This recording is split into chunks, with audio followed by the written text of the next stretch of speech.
Welcome to the 127th installment of Ear to the Ground, the Land Stewardship Project's audio podcast on family farming, sustainable agriculture, local food systems, and local democracy. I'm Brian DeVore, editor of the Land Stewardship Letter. Tony Schultz and Kat Becker own and operate Stony Acres Farm in north central Wisconsin. Schultz is a third-generation family farmer, and he and Becker bought Stony Acres from his parents in 2006. They are in their seventh season as a community-supported agriculture vegetable operation, serving 200 members in the Wausau, Wisconsin area. Community-supported agriculture, also called CSA, is a model where farmers sell shares in their operation before the growing season. In return, the farmers deliver food, usually fresh produce, throughout the summer and into the fall. Besides their CSA, Schultz and Becker sell pasture-raised beef, pork, and chicken to local consumers, and in 2012 they started a brick oven pizza enterprise. Schultz and Becker are Land Stewardship Project members and outspoken proponents of a family farm model of agriculture that is environmentally sustainable, as well as socially and economically just. They see such a system not only as a key tool for producing healthy food long into the future, but as a critical ingredient in a recipe for vibrant communities. The young Schultz recently gave a rousing, upbeat keynote talk at the Midwest CSA Conference in Eau Claire, Wisconsin. This event was sponsored by the Wisconsin Farmers Union and co-sponsored by LSP, among other groups. It was the first time in several years Midwestern CSA farmers had gotten together in a formal setting to discuss how far this unique model of agriculture has come in the past 2 decades or so, and where it's headed in the future. In his keynote, Schultz talked about the role CSA farming can play in creating a positive future for communities, local as well as global, by creating a special relationship between farmers and eaters. He also discussed the future of the movement and ways we can help make it even more widespread. I am going to give a little pep talk and talk about some ideas of where we can take CSA as a movement. I just want to say how I have so much admiration for so many people that are in the audience right now, that we take a lot of our inspiration from for having our farm. 2 years ago, when I wrote the first newsletter for our season, I wrote the history of CSA for our members. And who do I call? Dan Gunther, who has been doing this since 1991. I think the CSA movement in the Midwest would have a godfather. Dan would be like the godfather of Midwest CSA. Moses Organic Farmers of the Year, the Fisher Merritts up at Food Farm are here. Very cool place. When you did your presentation at Moses that year, I was like crying and overjoyed and just beside myself. I was so happy. I'm so happy you're here. Barb and Dave Perkins from Vermont Valley are here tonight. Barb, there you are. My partner, Kat, when she was at grad school, I had just graduated with an education degree from Madison. Kat worked at Vermont Valley, and to this day, it is probably the single most important experience that we could have brought back to our own farming operation. At least once a week, Kat will say, on Vermont Valley, they did this, and the problem is solved on our farm. In fact, Barb and Dave have done far more to settle disputes than the Internet ever could. The Internet is normally a problem because when I go on it, I just want to buy a tractor. Who else is here? Mike from Crossroads Community Farm, Mike and Cassie, fellow Fair Share members. He was in F.H. King, Students for Sustainable Agriculture, with us, and I view Mike and Cassie as these great peers that we have been inspired by this same movement at the same time and have shared similar struggles and hopes and talked to each other a lot about it. And knowing that they're doing this work at the same time and so many other young people have been inspired by CSA and have been brought into sustainable agriculture because of CSA, and that they're raising a family on the farm, it lets me know that CSA is a powerful means for people who want to change the way the land is used, change the way people eat, change the world. And many of us have come to CSA because we wanted a change in the direction of agriculture and the rural landscape and the way food is produced. To quote the Venerable Wendell Berry from his 1986 essay, Defense of the Family Farm, here we come to the heart of the matter. The absolute divorce that the industrial economy has achieved between itself and all ideals and standards outside itself. I was going to call this speech actually Channeling Wendell Berry, but I didn't think it was quite curmudgeon-y enough. I don't think Wendell Berry knows what self-depreciating humor is. I actually hadn't read Wendell Berry until about Wendell Berry. I thought this was a Wendell Berry crowd. I hadn't read Wendell Berry until about 3 years ago, and I realized he stole all my ideas. But like Mr. Berry, who I read often and look to for inspiration, like he says, we needed to create a space that confronts industrial agriculture, not because we're explicitly oppositional, but because CSA is more in tune with the needs of humanity and the planet. And we know that externalities of an industrial system are just as essential as anything not externalized by that industrial system. And CSA, by its very nature, is, to me, the cure for the ills of industrial agriculture. Where industrial agriculture direction is toward monoculture, CSA demands diversity. Where industrial agriculture has limited the land to an increasingly smaller number of people, CSA has preserved family farms like mine and provided opportunity for people outside of agriculture to come back to the land. Where industrial agriculture has sold an increasingly anonymous commodity to an increasingly distant market, we have produced the healthiest and most accountable food for our communities, well, enhancing those communities with our very presence. I just want to expand on these three virtues of CSA to boost our collective ego. Diversity, the first virtue, is fundamental to community-supported agriculture for three reasons. A bounty, ecological sustainability, and healthy diets. Diversity of what we grow for the bounty of our boxes is obvious. It's a necessity, really. It's our weekly goal to have many different items in each box, growing multiple types of annuals, perennials, multiple varieties of each thing to get us toward that goal of a bounty for people who eat from our farm. The diversity of that bountiful box then plays into a diverse organic ecosystem that is more resilient, multiple species, long rotations, resilience toward pests, helping break up weed cycles, help maintain soil health. If a crop should fail, we've got 2 or 3 other things to take its place and keep boxes bountiful. And then the third aspect of diversity, foods in the box are excellent for diets of eaters as well. Well, receiving a set amount of foods each week may seem like a disadvantage of CSA. Many of my members say it's like my weekly Christmas box. They love the surprise and the changing seasonal makeup of the boxes. And the variety of seasonal bounty forces many out of their dietary ruts, providing the body what it craves, but it's denied out of habit. While industrial food system has made our diets less diverse and increasingly processed, CSA is putting radicchio and celeriac and lovage into your stir fries. I just want to take a moment to share the lovage, and people shout out, what are some things that you put in? That was going to be my T-shirt for this year, share the lovage, but not enough of my members know what lovage is, so I'm still working on that. What are some things that people, I just want to know, some quick shout-outs, what are some things that people have put in their boxes that were different and got a couple member calls, like, what do I do with this? But what are some interesting things that people have put in? Any quick shout-outs? Purslane. Dandelions. Nettles. Stinging nettles? Okay, interesting. Fun. That was going to go in my April Fool's box. But no, I love nettle soup. I love nettle soup. What else? Garlic mustard?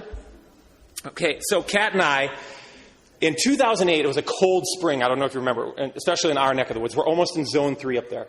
And we were like, oh no, is the first box going to be okay? And so we went to this book by Sam Thayer. It's called Forager's Harvest. Forager's Harvest. Like, what can we do to bulk up the first box that we can forage? And we had already put ramps in. And ramps were on time. And it was like June 7th. We were eating ramps out of the woods. But that's what kind of season it was. But he had a suggestion. He ate basswood leaves. And the basswood leaves are starting to bloom at this time. Have you ever had a basswood leaf? It's like a very tasteless piece of lettuce. It's a basswood leaf. But we tried it. We had a couple salads with it the days leading up to our first box. And we went and put a bunch of boxes in. We got our half pound of salad mixed up to a pound by mixing in basswood leaves. And we wrote in our newsletter, we said, in your box, basswood leaves, we call this a forager's delight. A forager's delight. It's like afternoon delight, except you're eating basswood leaves. So that gives you a sense of diversity. Diversity, a very important virtue of CSA. Now, CSA, another virtue, is the opportunity that it's provided. It's been one of the driving forces, I think, in a genuine agrarian renewal. Since 1906, we have lost farms in the United States primarily due to market concentration by fewer and fewer agribusiness firms and the technological change that serves that market concentration. I want to make that important distinction. Technological change that serves that market concentration. Because I've discussed the decline of the family farm with many people many times, and a lot of people say to me, well, the family farm's in decline because of the 24-row corn planter. Well, a 24-row corn planter is a form of technology created to serve an increasingly concentrated market. And seed companies that control 90% the GMO seeds that go into those 24-row corn planters. It's not a form of technology, I don't think, that is designed to make the best and most sustainable agricultural system. A technology created to reduce toil and maximize safety and happiness, but also create democratic food security and food sovereignty. This is why I really like the term appropriate technology. Now, normally when people use the word appropriate around me, I resent it a little bit, and I think they're being a party pooper. But I really like the term appropriate technology. And so this is what I see driving down this number for the entire 20th century. However, 2 years ago, the USDA and the Census of Agriculture has said that we've actually had an increase in the number of farms. We've had an increase in the number of farms. And I don't think this is because we've bottomed out. I live in a neighborhood where there's still a lot of small family dairies. There's CAFOs around us, but we still have small family dairies. The reason for this increase is because of CSA and the local and organic food movements, because of us. CSA has allowed thousands to ease into farming, to have a living on a small, relatively small base of acreage, to capture all of the value of a higher value crop, to grow their market as they grow their farm and their skills, to escape the trap that so many farmers face of cyclical debt by receiving upfront credit, and to have a witnessed community that can provide backing and support, encouragement, understanding, and maybe some forgiveness at times. It's allowed the romantic idea of the family farm for many to become a reality. This is why I love CSA so much. By allowing more people to come to the land, to have more people producing food directly for their community, CSA has made the agricultural system more sustainable, more secure, more democratic, more open to more people. The last of these three fundamental virtues, diversity and opportunity, the last is community.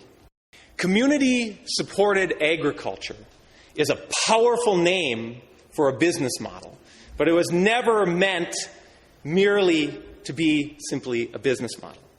CSAs were meant to be part of a broader movement to participate in a deeper economy, to build and strengthen community around local food, and to change the agricultural system by emphasizing democracy and sustainability. Now, of course, CSAs create community the same way that any small business would. To begin with, the local purchase is the reason that I'm in the Athens community, that people are in that community. Shopping locally creates a concrete connection between real people. Whether it's a florist, a butcher, or a farmer, locally owned businesses make more of their purchases locally, give more locally in dollars and volunteerism. In his book, Deep Economy, Bill McKibben, the environmental activist, says, "We learn once again what skills and gifts our neighbors possess. They become valuable to us once again, literally valuable, people we can depend on for some of our food, our fuel, our capital, our entertainment. And for us, this has meant finding neighbors with bores and finding CSA members who work at print shops, graphic designers, tutors, accountants, consultants, internet service providers, oil distributors, auto mechanics, hardware store owners, babysitters, musicians, wedding planners, insurance agents, and on and on and on. Those are just people I rattled off in my head that I know that are a part of my CSA. It's not just about a local social network to me. It's about being invested in the same community and consciously supporting each other to improve it. You go from being a mere consumer or a producer to being a participant expanding your sense of who is in your community and how that all fits together. The geography of where you live becomes something much more real. Now, of course, with community and CSA, there are limitations.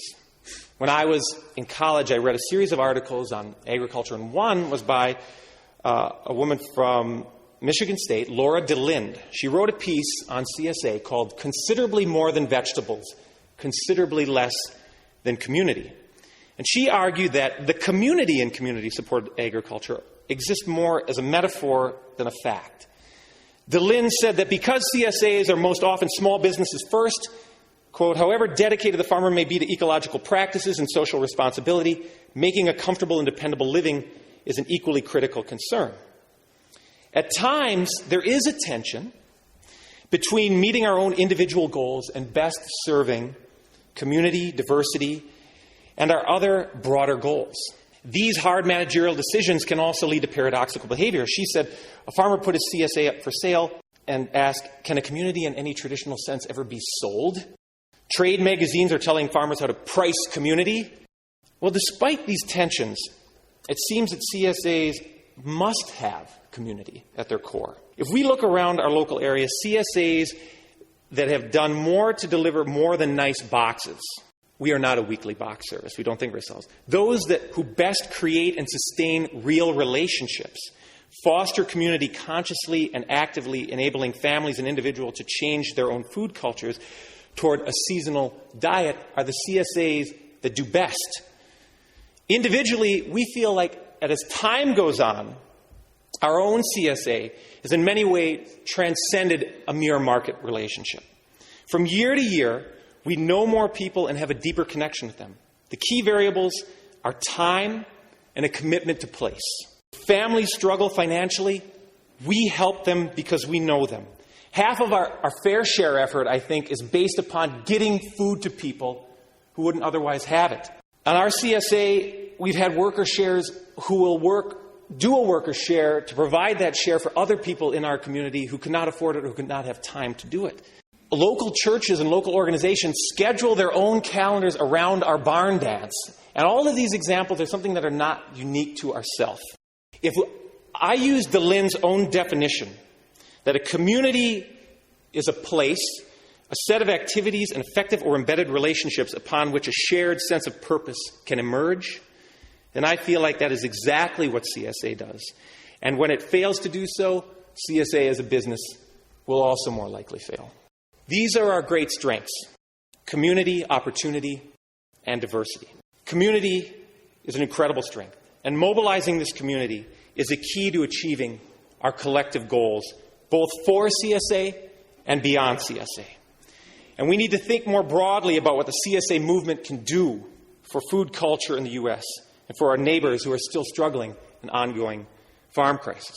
There are three things I think that our movement can do. One, first of all, expand CSA for eaters and farmers, which we are working on. Two, use the CSA model as a starting point for more comprehensive transformation of local food systems and culture. And three, mobilize ourselves in our community to reform the policies that ultimately shape what makes it to the table and who puts it there. We need to keep getting our hands dirty.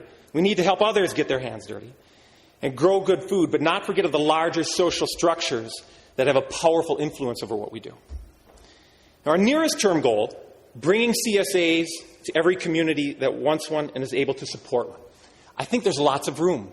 Near where I live, Marshfield, Wisconsin, about half an hour south, town of 30,000 people, Marshfield, home of the Marshfield Clinic, doesn't really have an established CSA yet. This town is dying for a CSA. Wisconsin Rapids is right next door. It's almost the same size. It's just getting a CSA the first time. I think it could support at least 3 CSAs, my size, just based on how most of us advertise and market our CSAs to people locally through our own social network. We serve primarily Wausau, and we turn away dozens of people without trying. There's lots of room, I think, in all kinds of places around our state and throughout the Midwest and the United States. And John Peck was telling me that Brazil doesn't have a CSA movement yet at all. And so there's lots of room internationally. We have to nurture and support young farmers and potential farmers through these great organizations that have helped bring this conference together, and our own learning opportunities that we provide on our farms. But I think there are still limitations. To what end? How comprehensive could CSA be within the population? Kat and I were talking, and we thought, well, we just threw this number. What if 20% of households had a CSA? Well, I think we're nowhere near that. I think that would be a great number, personally, but a big goal. But that's still, 80% of the population, a lot of food culture to change. So how else now can we extend local food, the influence of local food? I think we're starting to do it with the other things that a lot of CSAs are inspiring. Local farm-to-table operations, differentiated farmstead cheese, restaurants that have taken on credit, like Claire's in Hardwick, Vermont. I just read The Town That Food Saved. This is an example. A lot of things are using the CSA model as a sort of a micro-credit operation to get their micro-food operations off the ground. And we are an inspiration to that, not only because of the model, because we're doing it locally and they see it. Local breweries, farmstead cheese, direct marketing, which takes stake in its community and nurture. There's all examples that we have been an inspiration to. But we need to think about how we can reach for this goal more actively. And we need to be vocal locally about what's going on, about ideas we see. Maybe in our neck of the woods, we're talking about a local grass-fed butter factory or cheese incubator, small-scale vegetable processing facility that is locally and cooperatively owned. And we need to speak up about models that go beyond the sort of smokestack chasing and attracting the latest polluting industry that treat our rural areas like a resource suck and a waste dump. Because we have a better model. We have a better model that we can put together, that we can demonstrate. And our model is also essential in a dialogue around food and farm policy, especially at this historical moment. I don't know if you saw that the Farm Bill was kind of limped along. It was extended briefly, but it was recognized by a lot of people as this is like a failure. And it's a failure for us because so many programs that we participate in around the edges, maybe like the Know Your Farmer program, the Farmers Market Promotion program, these things were cut out of that temporary extension. Hopefully they come back. Maybe there'll be some appropriation money for it. But it kind of failed, and it's failing because of what I think is the waning influence of traditional farm state politics. And I've seen this. I've attended a lot of sort of umbrella ag events in our local area, Marathon County, and in other parts of the state, where it's mostly agribusiness people and conventional ag people. And I introduce myself, and they say, I explain what I do, and their eyes kind of glaze over, and they keep on talking. They don't quite get it. And they keep on talking, but they talk, and they don't know what I do, and they reveal a lot. And something I've noticed is that they're scared. They're scared, and I think part of that fear comes from a tactic in agribusiness politics where if something is threatening an agribusiness corporation, they have a tactic called get those farmers mad as hell.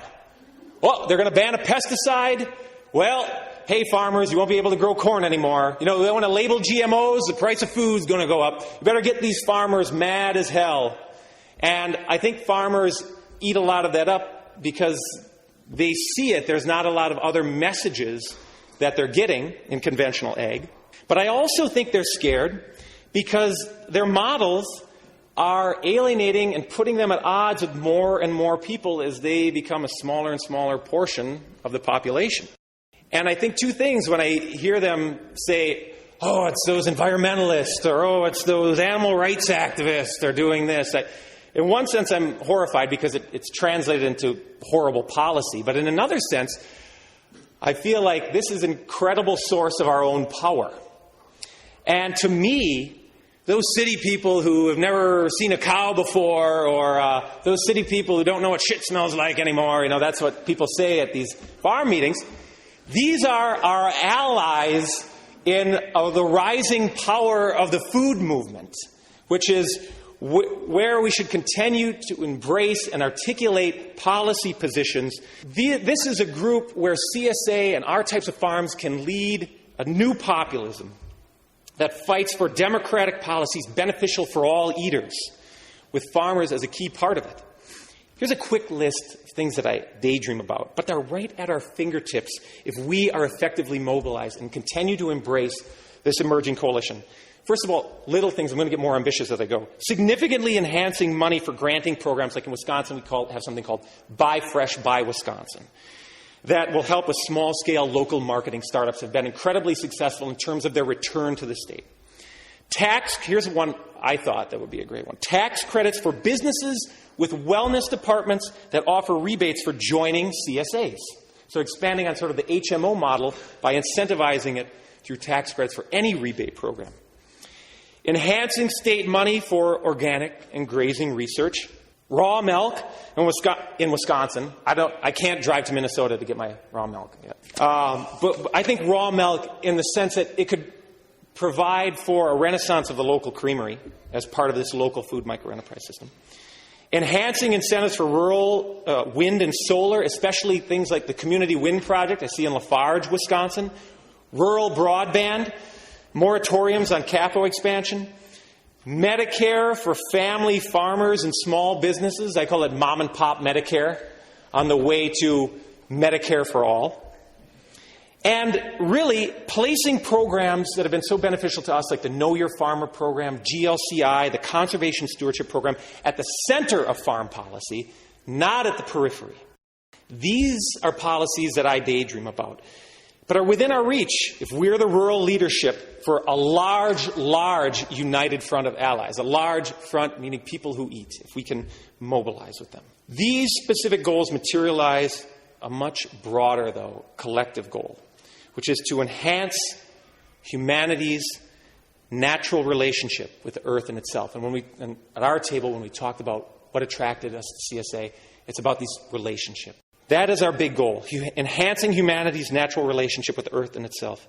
And the best way that we can do this, continue to do this right now, is to grow food and to farm. Growing food is something that is so essential, so primal, and at the base of so much human culture. This is our greatest power as individual CSA farmers and as a movement. We need to farm. We need to farm because industrial agriculture is creating and exacerbating terminal ecological crises, soil loss, dead zones, loss of biodiversity, global warming. And we need people not caught up in that system to bring the hope of sustainability to the agricultural landscape and to heal the planet. We need to farm because democracy is realized when the wealth of this nation and this planet is broadly accessible and broadly shared, starting with the wealth of its land and its agriculture. This land is our land, and we need lots of people on it. We need to farm because, well, there's been a lot of talk about feeding the world. The increasingly small oligopoly of agribusiness corporations who are saying that are only saying it to dominate the food system. If the world is going to be fed, it's going to take lots of farmers in every part of the world organized to grow culturally appropriate, real food for eaters in their regions and communities. We are those farmers. We are those providers. Our food security is in our food sovereignty. We need to farm because we need articulate agrarian voices telling policymakers, senators, the public, and our neighbors what is at stake with our agricultural choices, and what is at stake with our ecology, and what is at stake with our food system, and be able to say that we know this because we are stewards of the land. We need to farm because we need each other. We need the support of our neighbors to lend machinery to check on my herd when I come to the CSA conference, to help each other out, to drink local beer with, to put the culture back into agriculture with. This is the most important thing we can do. The food system needs our example and our leadership. The future is in our hands. We need each other in this movement for a democratic, just, and sustainable food system.